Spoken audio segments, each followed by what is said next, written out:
Ako prví boli pri nehode košickí krajskí dopravní policajti, tí pomáhali mužovi dostať sa vonku z havarovaného auta. Troška ma zradilo moje motorové vozidlo, by som povedal, že pneumatiky počasie jedno s druhým a rozváha vodiča hlavne v tom hrala. Blažej nám povedal, že sa po ceste rútil poriadne rýchlo, spomínal, že zapol v aute forsáž a tu už ustáť nestihol.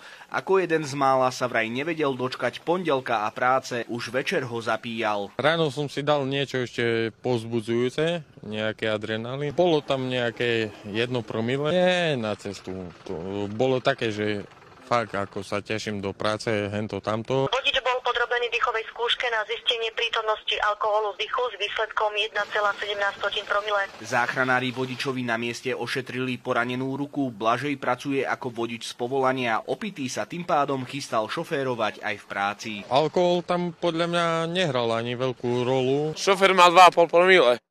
Ale chyba vodiča. Vodič bol v opatiere RZPčky, mal menšie poranenia. Nič mu není, otraz mozgu má. Odmietol prevoz do nemocnice na vyšetrenie. Bielnickí hasiči dostali auto na cestu, odtiaľ putovalo na odťahovke. Je šťastím, že pri Kotrmelcoch na ceste sa nezrazil s oproti idúcim vodičom. Tu asi vyletel a tam dopadol.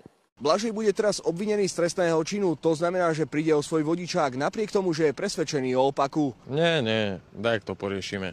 Asi ťažko. A uvidíme. A ja vám za rozhovor, toto všetko v poriadku. Nepresvedčajte ma, uvidíme. Z Veľkého Folkmára Matúš Gavlák, televízia Joj.